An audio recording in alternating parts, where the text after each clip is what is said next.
Hey guys. Oh, my nose itches. Okay. Finally have some time. I actually have been here by myself since around probably 3:30. But I've been doing some other stuff, so I've actually been working on the quilt that I was planning on selling.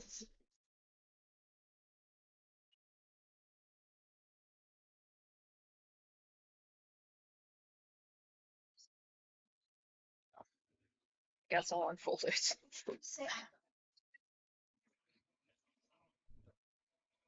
I don't like refolding this, but go see guys.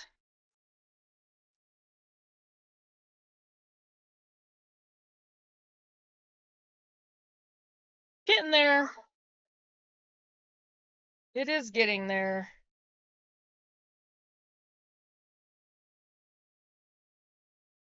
This is one of the ones I'm planning on selling, or the first one that I'm planning on selling. My sister reminded me this morning that I probably have too many irons in the fire, which I probably do. And I know I can still only really do one thing at a time, but I'm going to work on that specifically so I can make sure it gets done, because that's a moneymaker right there for the homestead. Anyway,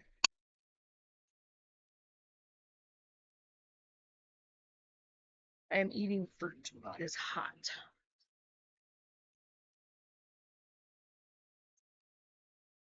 Cold fruit with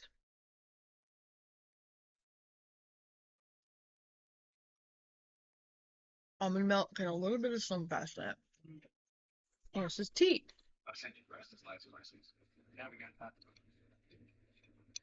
Okay. So, here we go. Easy old-fashioned ways to preserve the harvest. If your great-grandparents were like mine, and I didn't know my great-grandparents, I knew my grandparents, but they didn't have large grocery stores and prepackaged bags of this and that.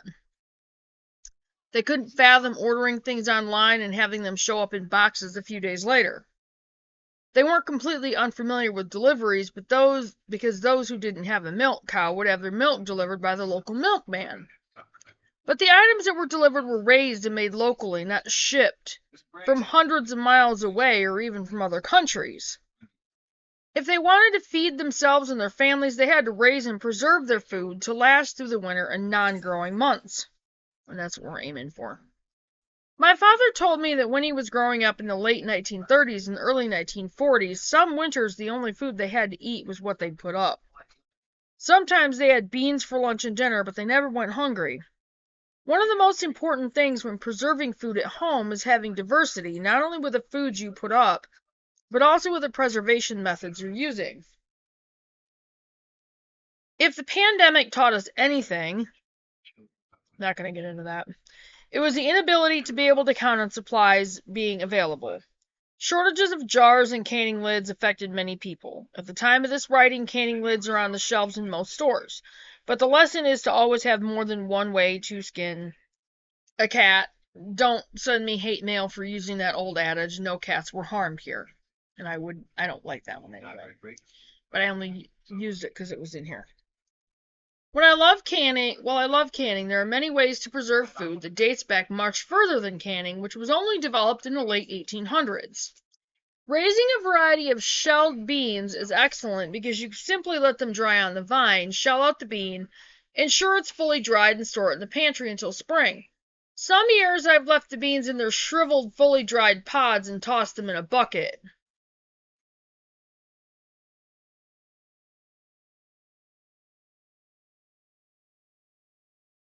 Then I shell them as needed through the winter and spring. This is by far the easiest form of food preservation I can think of. But dry storage, I'll show you a picture of it.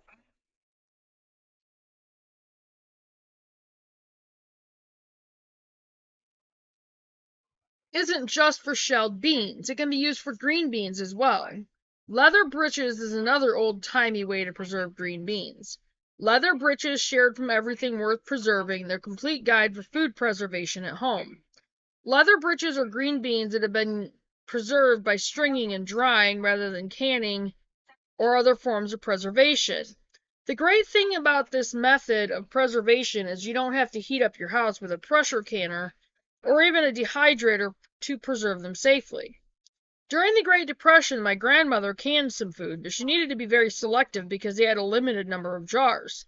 She was a smart and creative woman and used many different methods of food preservation. Traditionally, leather breeches were done with a greasy bean, a type of heirloom bean that is slick without any fuzz on the pod. And any hardy, non-fuzzy green bean will dry and make great leather breeches.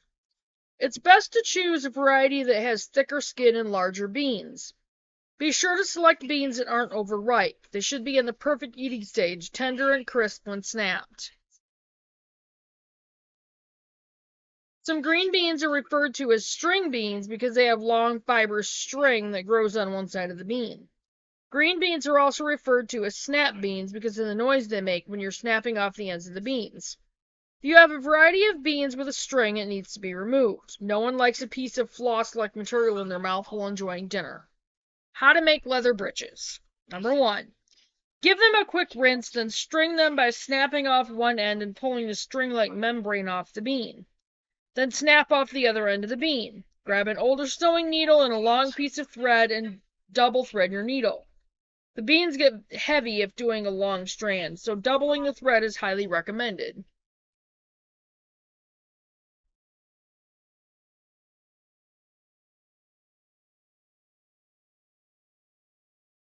Tie off a large knot at the end of the string. If the knot is too small, the beans will just slip right over it. Sorry, that was number 2. Number 3. Take the bean and poke the needle through the middle of the bean. I like to poke through one of the actual beans rather than just through the green fleshy part. This will help the beans stay in place. Number 4. Continue stringing your beans until you have a nice long line of beans. I like to do mine in about 1 to 2 foot sections, but ultimately it depends on how many beans you're harvesting at a time.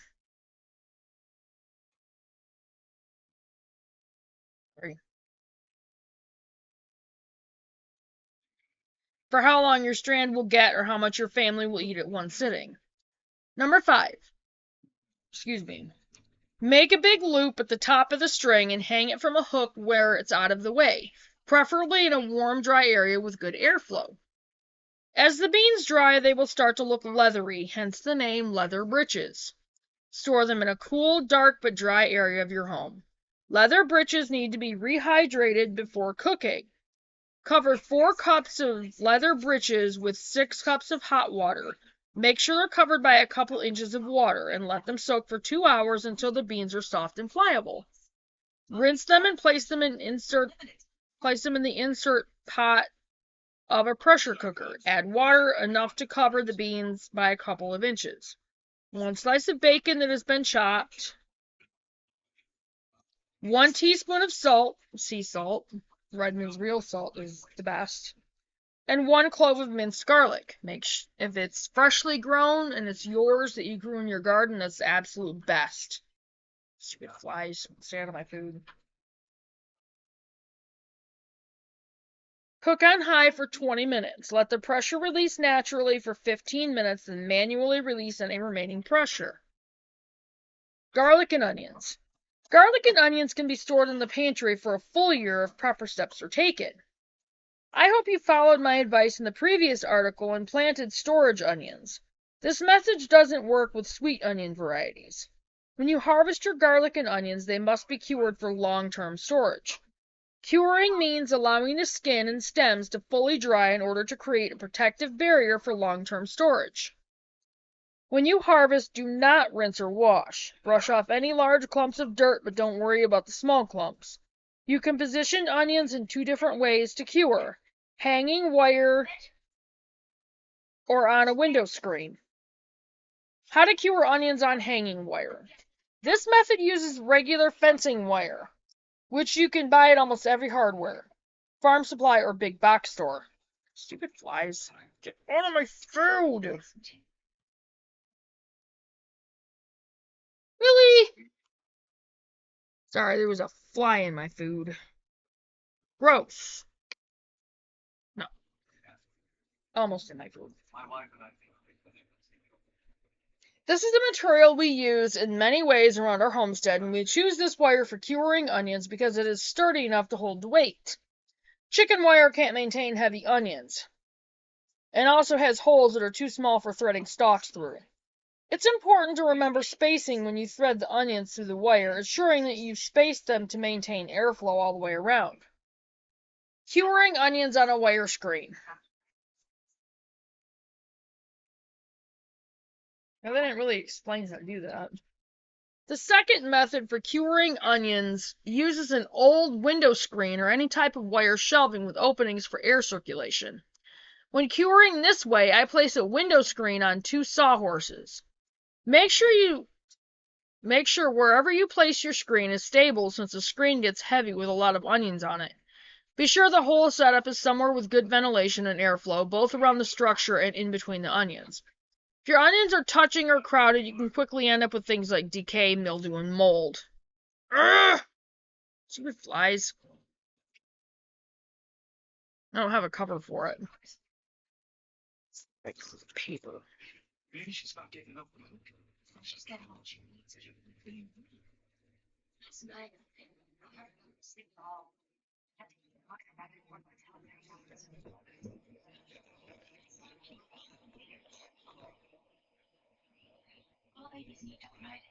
Okay.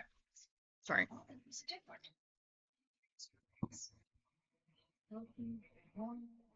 So try to keep them somewhere accessible. In times of high humidity or moisture, check regularly to make sure the onions are curing and not developing moisture issues. Onion and garlic curing temps should not exceed 85 degrees, with optimal temps between 68 and 85 and 70% relative humidity. Temperatures over 90 in direct sunlight can cause sun scald. Avoid this. The curing process can take up to 2 weeks or longer if temps are cooler with higher humidity. You know your onions and garlic are cured when the outer skins are dry and papery and the stems have shrunk and are hard. No green should be visible when you cut the stems near the neck. I braid mine and store them in our back pantry at an average of 60 to 65 degrees. My onions will last at least 9 months and my garlic lasts a full year. Long-term garlic storage varieties. Soft neck stores longer than hard neck in most cases. Here's the garlic. Chestnut red, Creole, German red, Inchelium red, which is my personal favorite, Romanian red, silver skins, and Thermodrone. Long-term onion storage varieties. Blush pink onion, Copra yellow onion, Newburgh yellow onion, Patterson yellow onion, and Red Wing red onion. Another old-time method of food preservation is fermenting. Fermenting vegetables are probably one of the easiest forms of fermentation and food storage you can start with. It's as simple as mixing some vegetables with salt, either in a dry or water brine, and letting them sit at room temperature anywhere from 3 days up to 2 or more weeks. These are the types of pickles Laura Ingalls Wilder referred to in her beloved book series. The following recipe uses mason jars, but you can use newer crocks. Older antique crocks may contain lead. I don't recommend them for fermenting unless you can test them first. While you should not reuse metal canning lids for canning, you can certainly use them for fermenting. It is my sincere hope that you will preserve food this summer and explore different ways of doing it. These methods require very little equipment, most of which you likely already have on hand. Here's to full larders and good eats.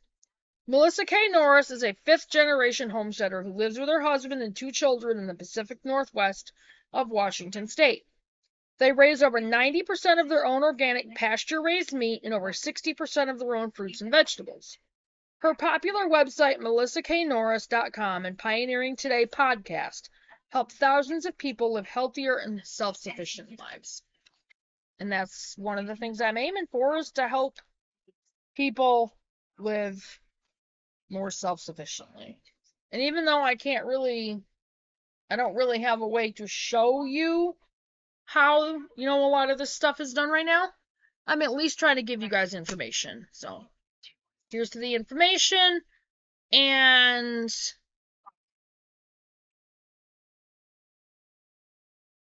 make sure you guys do your research. Please do your research on food preservation, canning, any type of food preservation, that kind of thing. So, do your research, guys, and check your subscriptions. Make sure you're still subscribed. YouTube will unsubscribe people. Check your notifications. Make sure you clicked on the bell. And make sure you click on all so you get all the notifications. And I will see you guys in the next video. Bye, guys. Do your research. Bye.